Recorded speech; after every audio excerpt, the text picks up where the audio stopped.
start this off right now.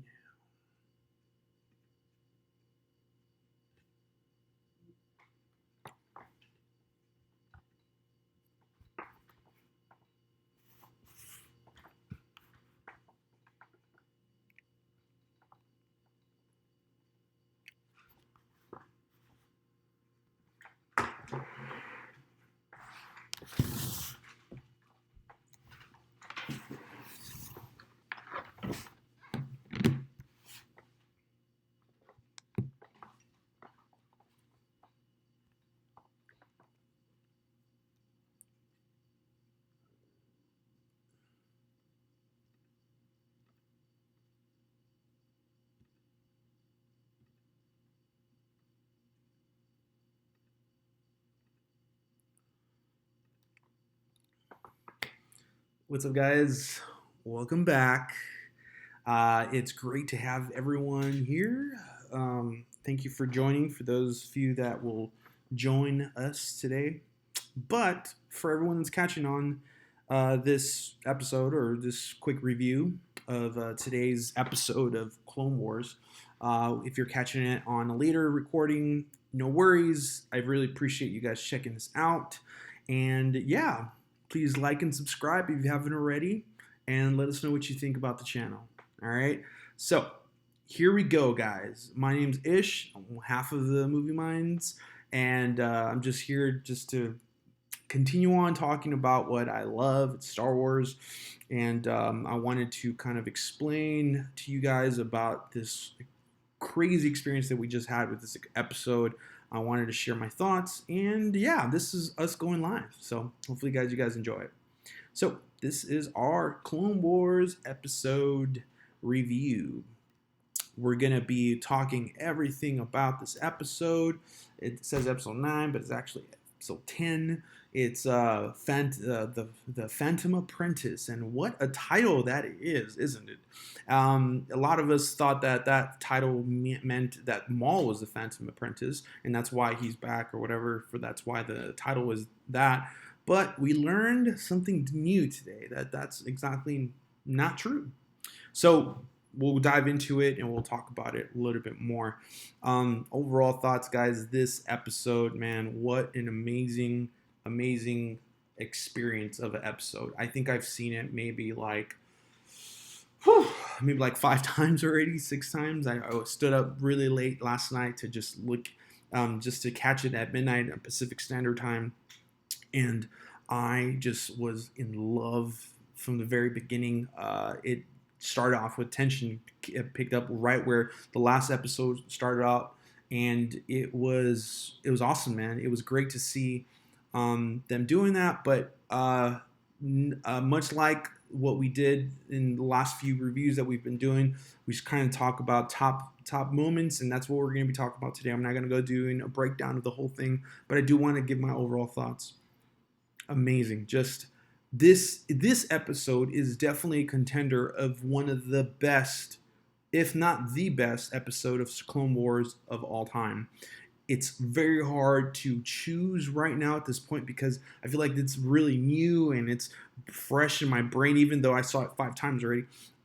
It's kind of hard to even say that that's the top 1 or 2 of all time, but to be quite honest with you, it kind of feels like that from just, from deep down my heart, where I felt that it is that. So I'm going to just kind of break down my thoughts as to why that is.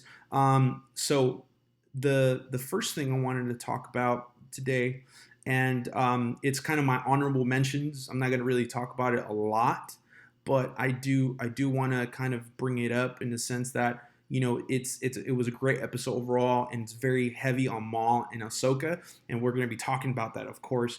But really, one of the great unsung heroes of this episode are the Mandalorians. More specifically, the Maul-Alorians. If you guys don't know what those are what you see on the screen. The red guy with the horns, that is a Maul-Alorian. That is a servant of Maul, and he is a Mandalorian Saxon, and he comes out in Rebels and some other stuff too on books, I think, comic books as well. Really cool guy. his whole portrayal, the whole episode was great. It's kind of sucked to see that Maul betrayed him at the very end. Kind of that really does suck. But that whole battle was amazing. Seeing Rex in battle again, that was great. And seeing how they progressed was cool. I enjoyed their banter inside the cell with the Prime Minister, and I really like that, and how he shot the prime minister right before he started like finishing his story, which we get a lot in that story. We get pretty much the fact that we get some backstory as to what's happening to Maul at this point, and we'll talk about that more. But just overall, the Mandalorians in this is amazing. If you watch the Mandalorian series on Disney Plus, this is I would say, some must content on your list to watch, especially this season. You'll see a lot of things, nuances of what has happened in the past and what was alluded in the Mandalorian.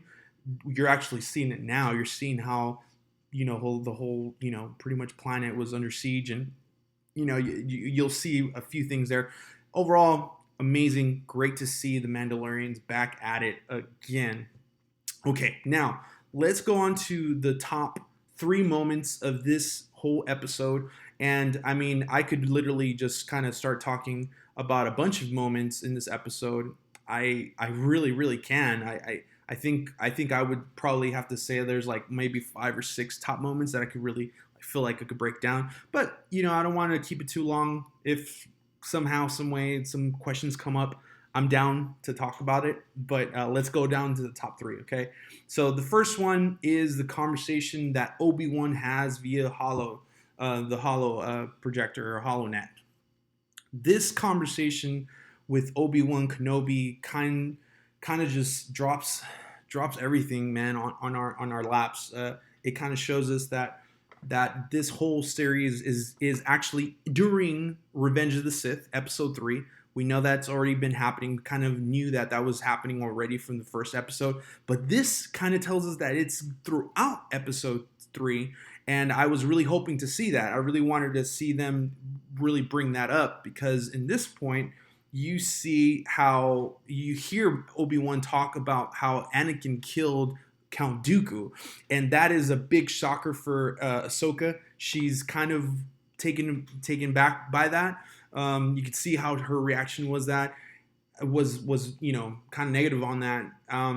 But the biggest part of this, and I kind of want to tell you, is that one of the things that I got answered in this whole section, this whole conversation with Obi, was that Ahsoka never received help from Obi-Wan or from Anakin because they had their own missions.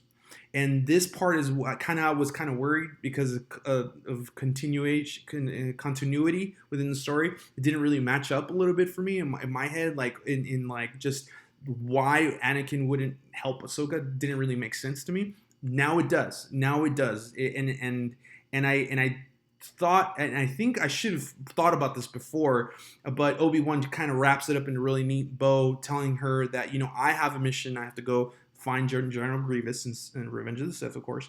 And then Anakin needs to go ahead and spy on the Chancellor.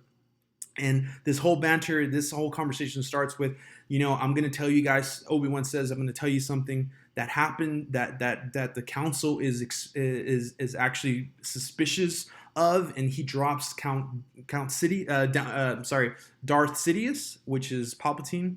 And they don't know it's Palpatine, but he starts explaining why he's an entity of the Sith that is playing both sides. Now, at this point, I thought that they kind of understood that they were getting played, but I didn't know that they understood it to this level, which kind of shows me why they even started to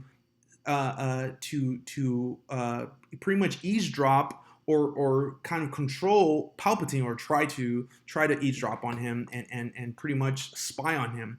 And this explains everything. In just this one sentence, it was just great, because you could see that the council does understand that they've been played.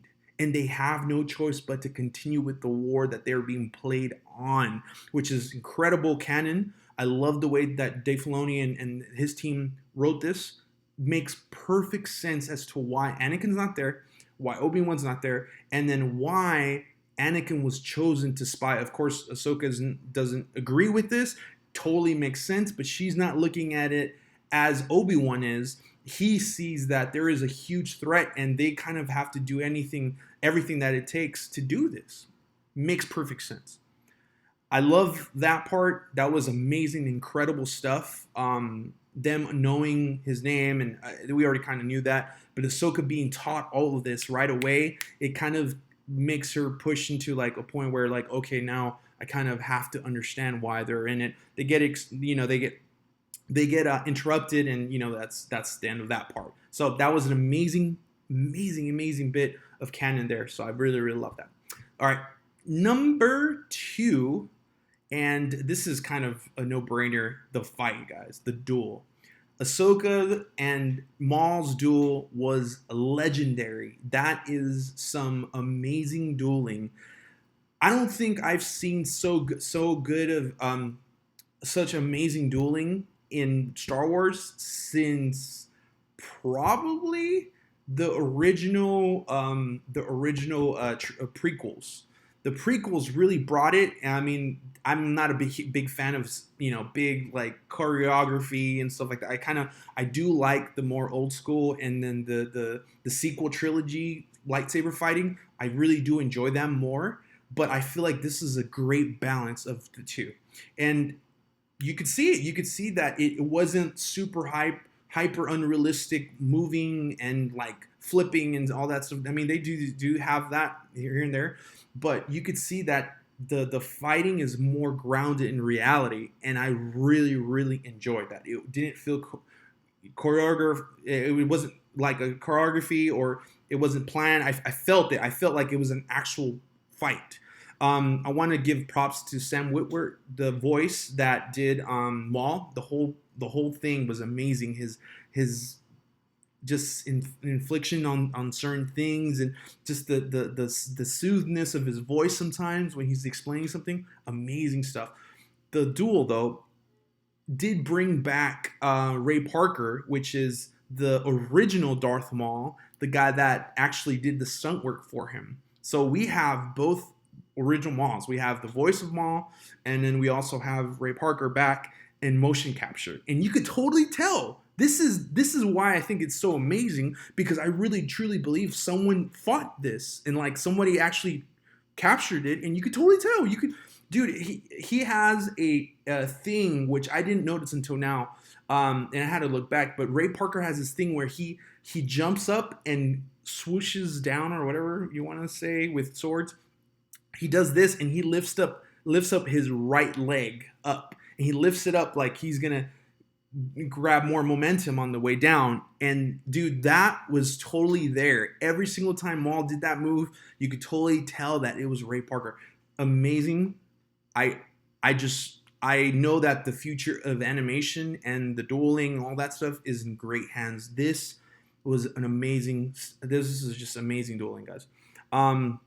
And then the last part, the whole duel had 3 parts. The first one when they first encountered, then Maul was like, nah, this is not the time yet, so he leaves. Then within the throne room of the Mandalorians, he has a full fight, amazing stuff. And then the last part where he's trying to escape, and I just want to briefly talk about that. When he escapes, he gets captured. We all know that now, right?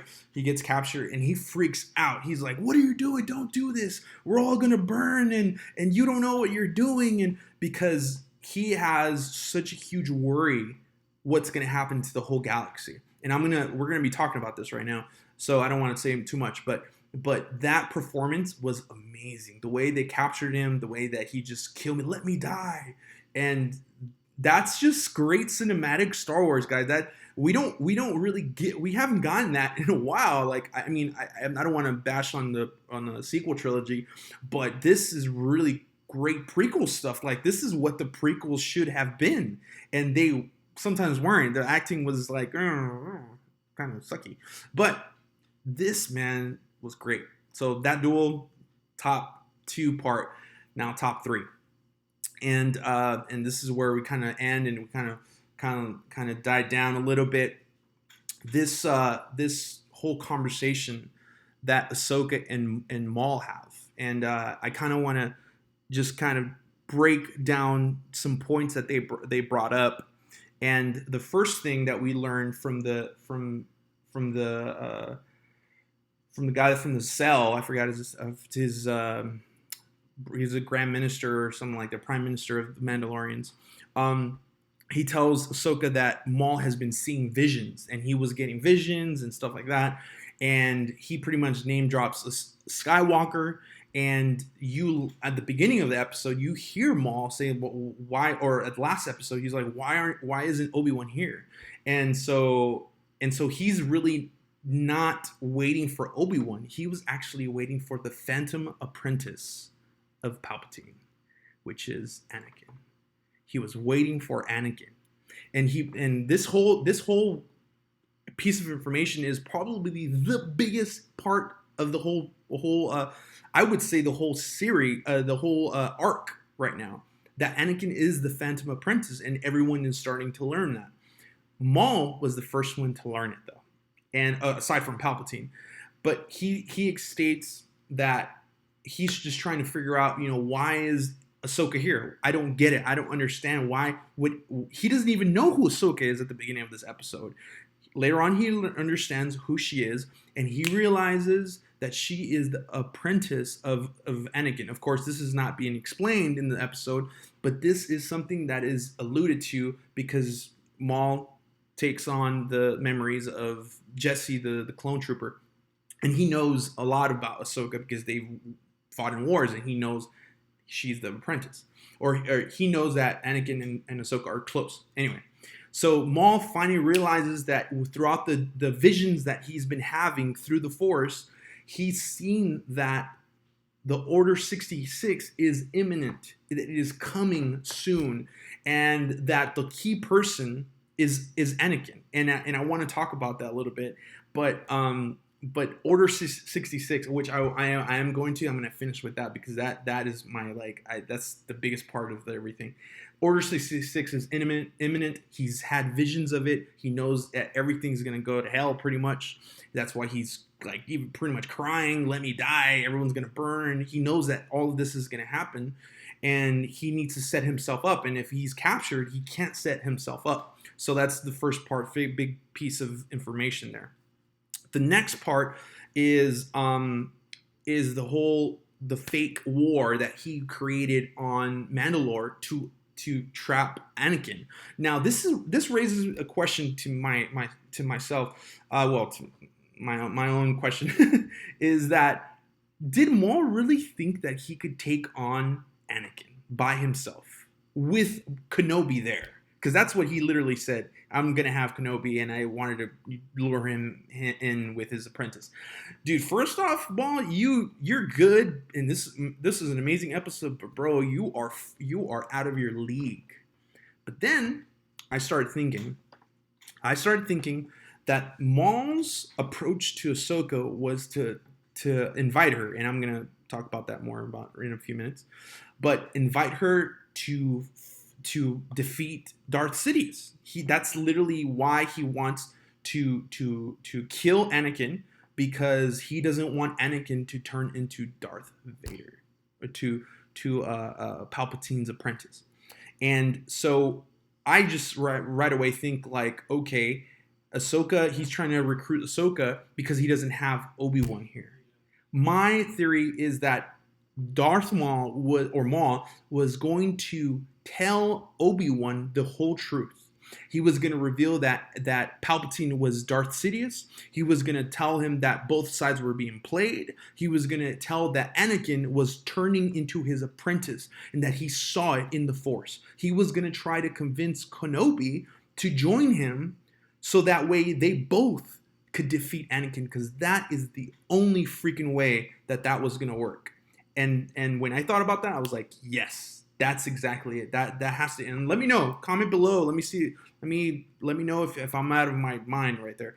But I think that's what Maul's plan was. But now, of course, it's destroyed because Ahsoka's here. So now Ahsoka's here, and Maul invites her to join her. Now, I want to really talk about this part because I think is extremely important. This is called some Star Wars nerdy canon that I want to share with you guys, just really brief. But that invitation is called a Shatter Point in the Force. Now, this invitation is the imagery that Dave Filoni chose was mirrors breaking or windows breaking and shattering the moment that Maul invites her to join him to fight Sidious. Finally, she was like, you and me, we could do it. I'm sorry. And we could do it. We could defeat him. And I'm pretty sure that they could have. If they both would have joined forces and come together, they could have defeated Sidious. A shatter point, for those who don't know, are moments in a timeline that determine different outcomes. Shatter points are humongous parts of canon, but just for example, when Anakin turns to the dark side and accepts Palpatine's invitation, that's a shatter point. If that didn't happen, Anakin could have killed Sidious right there and then, and the story would have been different. Another shatter point is where Luke, Palpatine, and Vader are in Palpatine's throne room on the Death Star, and Palpatine invites Luke to join him and kill his father to join him as his apprentice. That is another shatter point. The third shatter point that I want to discuss is Rey's and Kylo Ren's throne room scene where they kill Snoke and they join forces. And then after the invitation comes in, Kylo Ren invites her. She has this moment of like, I want to, but I don't. And she literally says that in the Rise of Skywalker. I wanted to join you, but not you. I wanted to join Ben. And that means there was a shatter points, and those could have changed the trajectory of the destiny of them. And these shatter points are very, very important. I didn't know that Clone Wars was going to bring one of those, and this is exactly why I think this episode is probably the very best of Clone Wars. And I don't want to say it like determine. I don't want to determine right away, but I think this is it. I think this is where we're going to be talking about this in the next 10 years, and we're going to be saying, "Wow, this could have changed the trajectory of the whole saga." But of course, everything's written. This is a prequel and stuff like that. But the imagery that they shown here is amazing. I love the way that they chose the breaking of the glass in the moment. I'm telling you, this is all Filoni's doing. He decided to do this as a representation of a shatter point. And she accepted. That's the crazy part, that Ahsoka accepted the invitation because she knew down inside that that Maul was right. Maul was right. But then she asked a pivotal question, which was, why do you think Anakin is so important? And Maul says he is the only thing that is important. And she's like, well, is it because he's the chosen one that should bring balance to the Force? He's like, no, he's destroying. He's going to destroy. And I'm guessing he implies that he's going to destroy everything, because he pretty much does. Once he becomes Vader, the apprentice, he just wreaks havoc on the whole galaxy. As a matter of fact, the whole galaxy knows Vader's name more than Palpatine's name, you know? So in many eyes, Darth Vader was the ruler of the whole galaxy in Star Wars canon. So this is my question. This is my final thing. The question is, will this all point to one last battle with Darth Vader? Is this whole series gonna culminate in a fight with Darth Vader? See, I thought that's lunacy, but to be quite honest with you, now that I could see it, now that I could hear about everything that's going on, and I could see this episode, how the whole episode was really about Anakin. and how he is the chosen. He is the apprentice in the shadows, and how Maul was so afraid in Rebels. For those who know about that, he was extremely afraid when Darth Vader showed up, and in that Rebels episode, he has fought Darth Vader before. I think this is gonna end up with Darth Vader and Maul fighting, and I hope that it is with Darth Vader's suit already post Mustafar. And hey, we don't know what happened right after these events. It could definitely show how Maul gets whooped by Darth Vader, and that would be amazing. I mean, that's a lot of fan servicey, but I think it's definitely a possibility. Now, my question to you guys is: do you think this is going to culminate in a Darth Vader battle with Maul? I know it's not going to be with Ahsoka because I know that this is the last one, or maybe it is. Maybe he shows up out of nowhere and Ahsoka doesn't know who he is, of course. And I mean, his whole force, everything about him changes once he turns into Darth Vader. So I don't know. I really truly believe that we're gonna see Darth Vader in this next 2 episodes. Maybe not in not the next one, but the last one for sure. So you heard it here first. Call me crazy, but I think this is what it's gonna happen. So anyway, guys, those are my top 3. Let me know what you guys think. I love these things, so we're gonna keep on doing it. Even if it's like for 10, 15 people, doesn't matter. I'm having fun doing it. I appreciate you guys sticking around for me ranting on this. But I hope you guys, get some cool stuff from this. Let me know if I'm crazy or if I'm going off my rocker. But yeah, let me know, guys. Again, I after this, I think I'm just gonna watch the episode again because it was just amazing, guys. I am so grateful for this episode. So let me know. All right, guys, and don't forget to stay movie minded. Like and subscribe.